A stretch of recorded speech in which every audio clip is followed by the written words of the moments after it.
Alessandro Jatta then very much stepped up to the Langstaff mantle, if you like. We tried everything we could in our powers to make sure that we had Jatta and Jatta and Macca.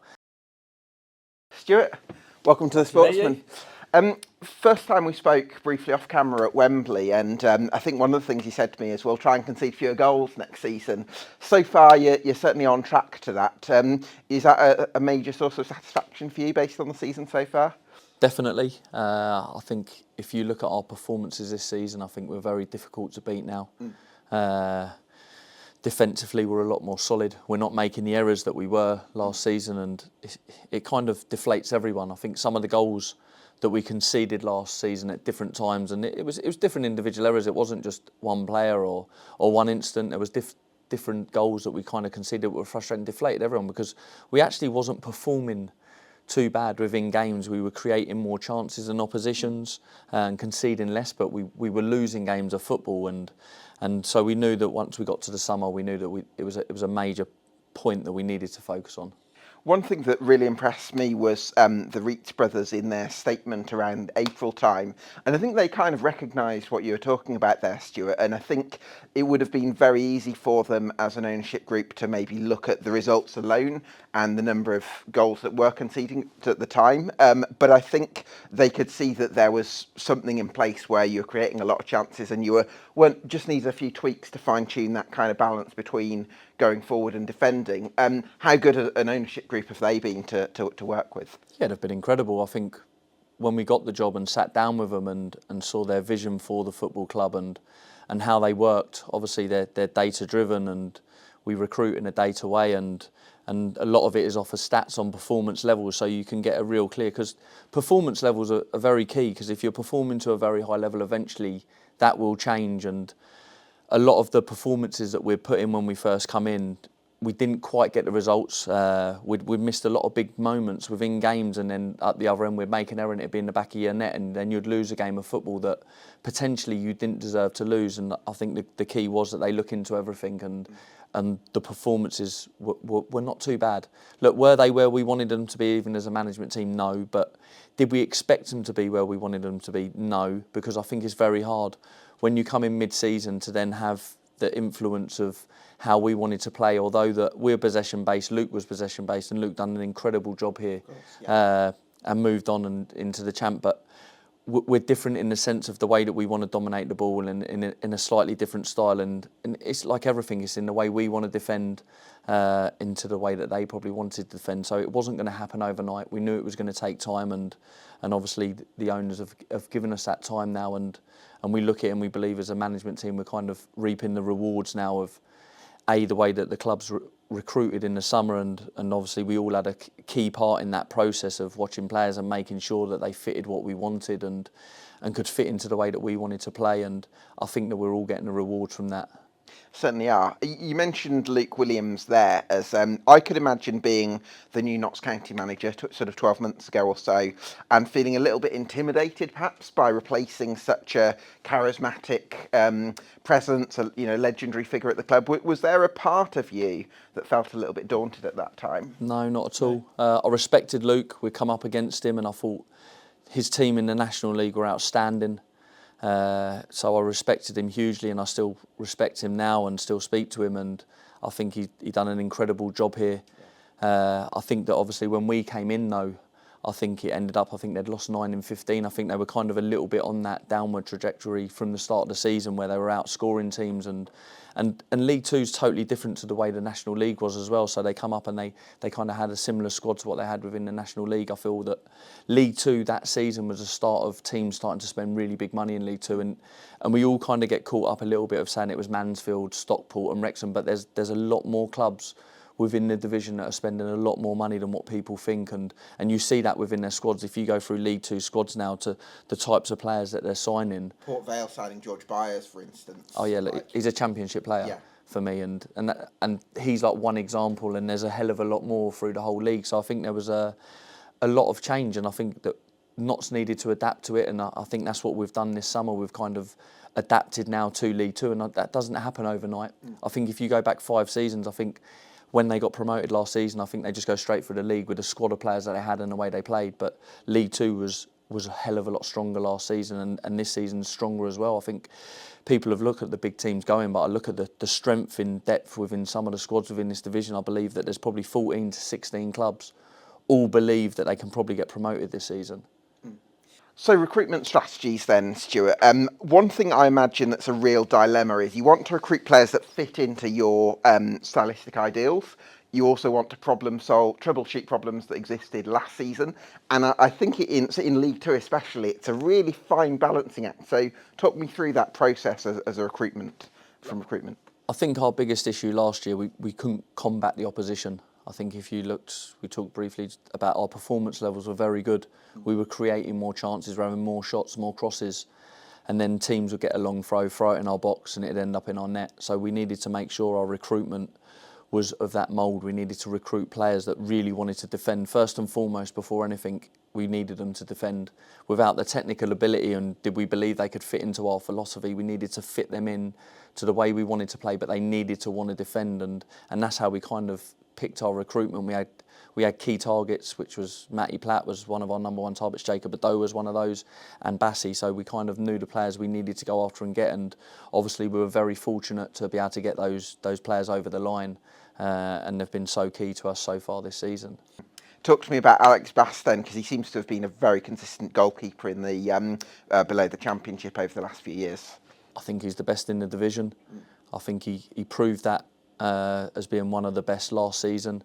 I think now you're starting to see all of his game. It was the same again at Wimbledon last year. You wouldn't have seen his technical ability in the sense of trying to find passes and pick passes through midfields, trying to find the out pass of when teams come and high press us to drop it into front man's feet. You didn't really see that technical ability. What you saw last season was an outstanding goalie that was unbelievable at coming for crosses, a brilliant shot stopper, and had like an all-round game, but you didn't really see it. So it's something that we looked into again. He'd been at Sunderland, so we know that when you're at the likes of Sunderland and that, you'll have a technical ability within it. We could see that he was technically good with his feet, so we knew that he kind of had that in him, and he's come in, and for me, he's kind of gone to the next level really, because he can do it all now. Certainly can. You weren't involved in the sort of squad planning in the summer of 2023 because you weren't a Wealdstone manager at the time. But I think there was a feeling that the club went very much in terms of the best 11, and I think that became a challenge for the club when Matty Palmer got injured around November time, I think it was, and there was a perceived lack of midfield depth. Do you feel that's another area that you've kind of troubleshooted with some players like George Abbott coming into the squad at the moment? Yeah, it's two positions that we wanted to be overloaded in. I even look at the recruitment when they got promoted. I don't think they were underloaded in the midfield area. I think that when you lose someone like Matty Palmer, who's that influential, I think it kind of highlights it that you think you're short, but look at Man City at the minute. They've just lost 4 on the bounce. Yeah. They've had injury problems.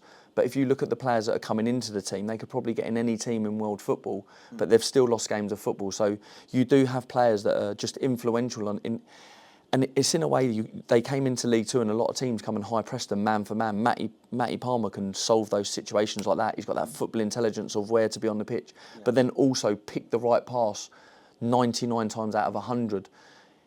If you start taking that number down, when teams are coming man for man with you, you can look like that you can be a bit weaker in that. I thought when we come in, I thought the lads did incredibly well in midfield. I think anyone would miss a player of that level. So we knew that we wanted to try and make sure that this season that we were overloaded in that area, and it would give us headaches. That every week we're going to have a headache who to pick, because we believe that we've got a midfield that they're all of a similar level and can all play, and I believe that we've got that at the back with our centre halves, the way we've recruited. I think out of the 6 centre halves we could pick any 3, and I think they all perform to the level that everyone's been performing at.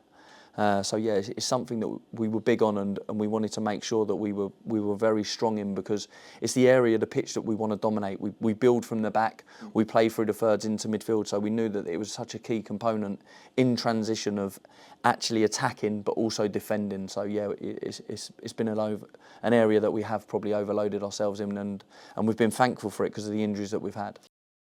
I think last season defending wide areas was a bit of a challenge for Notts County, and one factor that you've definitely addressed that we've touched on earlier is having a centre-back like Jacob Bideau who's very strong in 1v1s, and you never worry for him in those scenarios. But I guess is there an argument that having more defensively diligent wing-backs on the field this season has actually helped from a defensive perspective in terms of that reduction from conceding, the most goals, one of the most goals in the league, to one of the best defensive records? No, I think changing them to play on the opposite side is a massive factor within that. I think when you're defending your box, if a ball's getting crossed in and you have to clear it with your unnatural foot, you don't come and meet the ball properly. When it's coming onto your favoured foot, you come and meet it and you clear the ball cleaner. So you get in a better defensive position a lot of the time. And then also with the attacking side of it as wing-backs as well, you protect the ball better, so we open the pitch better, so balls don't get pinched off us. I think last season at times it's easier to trap someone playing on their correct side, because if I'm dribbling with my left foot and I'm left-footed and I'm going down the left wing, and I'm naturally not going to come back on my right, and then two people come out and press you, they keep you down one way. So it's very hard to come back out. When you're playing on the opposite side, you can dribble with your left at them and you can go down the outside and you can come on the inside. They're trying to stop you on the in. But if you're prepared to drag it down the outside as well, it becomes more of a threat as well. And I think we've become more threatening attacking wise, but I also think defensively it's made us more solid, where they're actually defending with their stronger foot. When teams cross the ball a lot in League Two, you're clearing the ball from inside the back post rather than coming with your unnatural foot. Alassane Jatta then very much stepped up to the Macca Langstaff mantle, if you like. He brings some real athleticism to that attack, doesn't he? Yeah, he brings something totally different to Macca. Look, you can't take away what Macca's done at this football club, and no one ever would. We tried everything we could in our powers to make sure that we had Jatta and Macca together at the football club this summer. And look, a champion Mill come and got him, and it's a great signing for them, and he's starting to find his feet in the Championship now, and he will score goals. He's a goal scorer. But we always knew what we kind of had in Jatta. He kind of showed real glimpses at the back end of the season, and this season he's just kind of gone to a total another level, because he's 6'4", 6'5". He's a threat in the air. He can run in behind. He can come to feet and link the play. He has a little bit of everything, and he wants to learn every day. And his performances game by game are getting better and better. I wanted to ask you about your stylistic inspiration, Stuart, because I suppose when I say this, I'm kind of, I don't want to generalise too much, but I often associate, perhaps wrongly, non-league managers with very much kind of dealing with the realities of non-league football, if you like, and maybe having to play, a different kind of more direct style. But you've obviously taken the Notts County job that are steeped in these stylistic footballing ideals. So what kind of gave you the hunger to embrace that style of football? I think growing up as a footballer, you watch all the best teams in the world, and then you have your favourite players, and then you start looking at how different managers play in different ways, and how it affects the game. And so I've always been a strong believer. If you have the football, it becomes very hard for the opposition to create more chances than what you're going to create. So it was based on that, but it's making sure as well though, because football's just a numbers game. How many can we pin the opposition back with to have an overload? And it can happen in different areas, where we have an overload at the top end of the pitch, the middle area, or a deep phase. So it's something that I looked at loads and really believed in. And I know a lot of people say that, you can't do it with that level of player. I think once you get a structure and you're giving everyone their passes against different shapes, and it's kind of knowing that if a team's going to come and press you with 2 centre forwards or 3 centre forwards, you're giving your players the outs, the passes, and the way that they're going to press you. So he needs an option off the ball, and I look at it, and the person on the ball is not the person that you blame for giving the ball away. It's the movement with off the ball. They should know that when someone lands on the ball, they should have 2 or 3 options.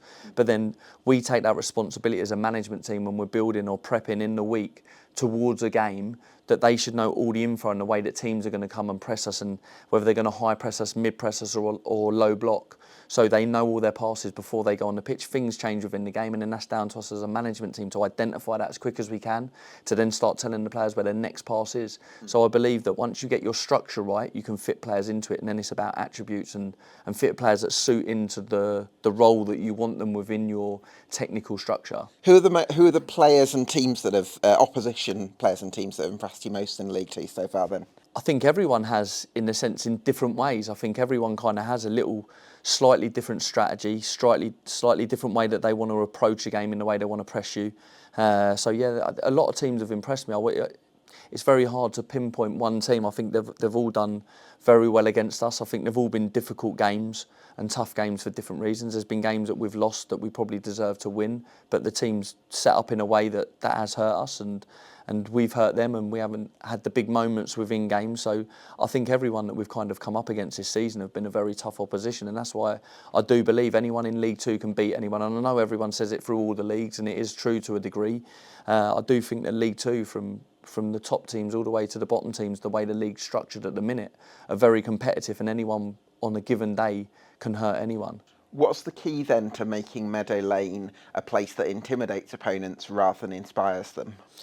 I think when you look forward to coming to play here, I think we need to play like we have this season, with the intensity that we've played at, because I think when we come out with an intent to go for it from minute one and play with that intensity, like I talk a lot about the counter press, how aggressive we can be in it to make sure that it's not just about us playing the beautiful football we do, it's about when the opposition get in possession, can we go take the ball off them as quick as we can? Because I feel that gets the crowd going as much as us playing beautiful football and picking the team off and creating good chances. And I think the fans here have been incredible. I think they've made it very hostile. I think the atmosphere here, when teams have come and gone 1-0 up here against, the atmosphere's gone to another level, and then that gets our players going even more so, and I think that's been a huge key factor into why that we've performed to the level that we have this season. Yeah, I've been to Meadow Lane at times, even when you've not necessarily had a good side, a few years ago, but before your time. You can see in the stand they create a brilliant atmosphere. So it's a club that deserves a lot of success. I also think it's one of the best run clubs in the Football League. So presumably you feel like this is a hugely exciting project that you want to be here with, hopefully for a long, long time. Definitely. I think that was, like we talked about earlier, about sitting down with the owners and the vision and the project. We don't want to stand still. We understand that there's clubs within this division that are prepared to throw a lot of money at it to try and get success. We want a sustainable model, which they've had, and they're doing an incredible job. Some of the work that they're investing in off the pitch, like the Nest, I think we've got one of probably the best fan zones in the country, and it opens up to when Forest are playing at home to away support. It's incredible in there. You went to was it for one of the Euro games? I went to 3 of the Euro games, yeah. and the fans, the atmosphere in there is just as good as being there at the stadium. So when there's games on and you can't get to it, we've had 200-300 this season when fans haven't been able to get tickets to away games, fill in the Nest, and we feel that support. We know that it's there, and that's what I'm saying. This is a special club with a special fan base that they want their team to do so well, and they back it from whether they're at the game and can get there, but even if they're at home, they come to the Nest and they watch it from there and really get behind the team. Absolutely. Stuart, it's been such a pleasure. Thank you for having me. It's a pleasure. Thank you for having me on board. Thank you, guys.